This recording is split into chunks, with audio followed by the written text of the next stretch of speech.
Welcome to the first episode of my podcast, The Anatomy of Fear. My name is Izzy, and I'll be your host. In this podcast, we'll be exploring a variety of subjects relating to fear in horror movies, such as the psychology of fear, how music is used in horror, the origin of horror, horror films through the ages, and how religion, culture, current world issues, and gender impact horror. For our first episode, we'll be focusing on the psychology behind horror. The first thing we will be exploring in this podcast is the psychology behind fear. Firstly, how does fear work? Our sense of fear starts in the part of our brain called the amygdala. The amygdala is the processing center for emotions. While it controls many different emotions and learning processes, its main job is controlling fear. When in a dangerous situation, our eyes and/or ears send information to the amygdala, which proceeds to interpret the stimuli. If the amygdala interprets the stimuli to be dangerous, it immediately sends a signal to the hypothalamus. The hypothalamus is a small area of our brain that produces and releases certain hormones. The hypothalamus also controls our fight or flight response. When the amygdala sends its signal to the hypothalamus, glial cells release glutamate, which also travels to the hypothalamus. Glutamate is an excitatory neurotransmitter. It manages the sleep-wake cycle, acts as an energy source for brain cells, and allows messages to be sent between nerve cells. When glutamate travels to the hypothalamus, it triggers the autonomic nervous system. The autonomic nervous system regulates involuntary processes including heart rate, breathing, digestion, and blood pressure. The autonomic nervous system is divided into three different sections: sympathetic, fight or flight, parasympathetic, rest, and enteric, intestines. When glutamate triggers the autonomic nervous system, it activates the sympathetic division. When stimulated, the sympathetic nervous system will do several things. It improves your vision by enlarging your pupils, increases your heart rate so that oxygen travels quicker through your bloodstream, and relaxes your lungs to improve oxygen levels. This is all to prepare you for the perceived danger your body believes you are about to experience. The adrenal glands in your brain also release adrenaline. These decrease functioning in the frontal lobe, which is responsible for logical thinking and planning. Adrenaline gives you the extra energy boost needed to protect yourself from danger.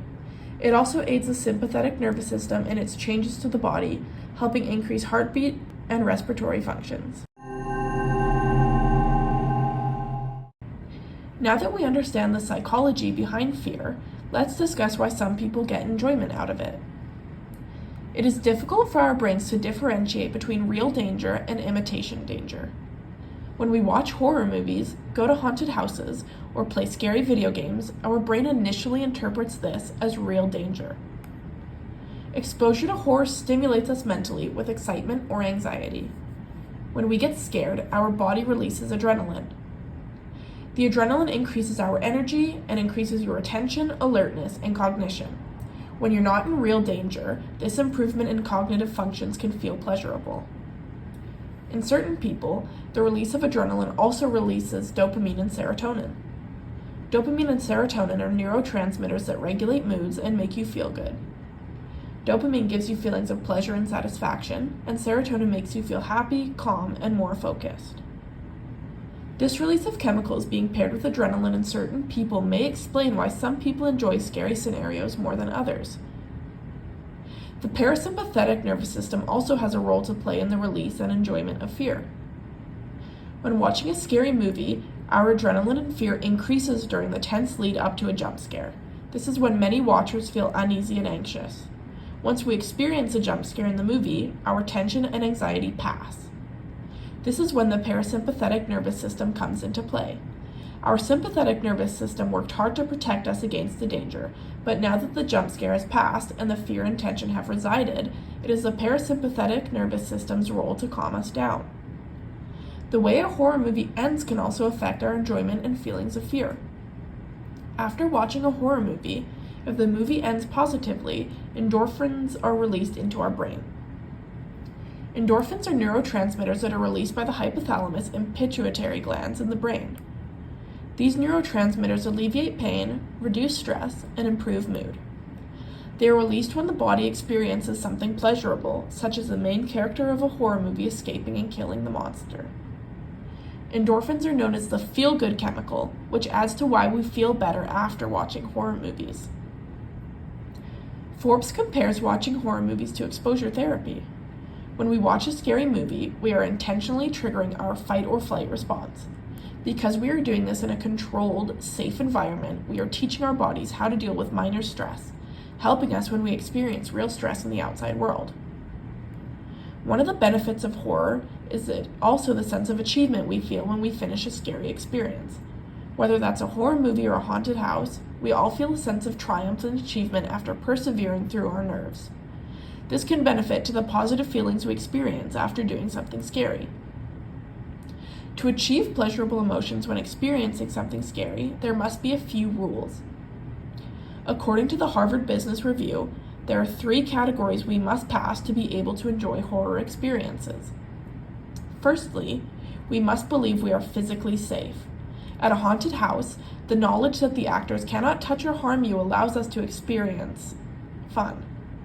If you start to believe that the actors may try and harm you or endanger you, the experience stops being fun. The New York Times suggests that horror enjoyers have a sweet spot. The horror must remain at a certain level, too scary or not scary enough, and it is unenjoyable. Secondly, we must be able to detach ourselves from the experience. When watching a scary movie, the movie loses some of its fear factor when we remember the characters are just actors and that the movie is fake. Lastly, we must be confident that we can overcome the danger we are feeling. If we're in a haunted house, we must be confident that we could escape or overpower the scare actors. All of these contribute to our sense of enjoyment towards horror and scary experiences. This applies not only to horror, but also to adrenaline-spiking activities such as skydiving or bungee jumping.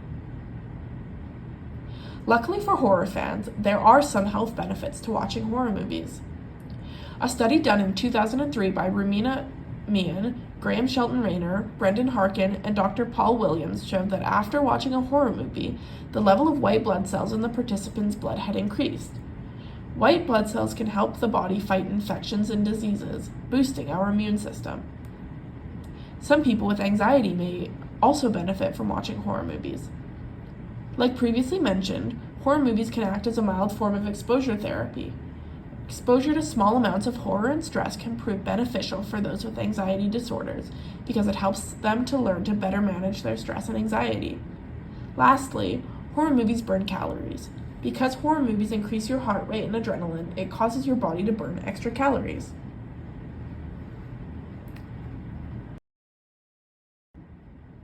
Overall, we've learned about the psychology behind fear and what happens when we experience fear, as well as some of the benefits and why some people enjoy it. In the next episode, I will be talking about music and horror movies and how they intertwine. Thank you for watching.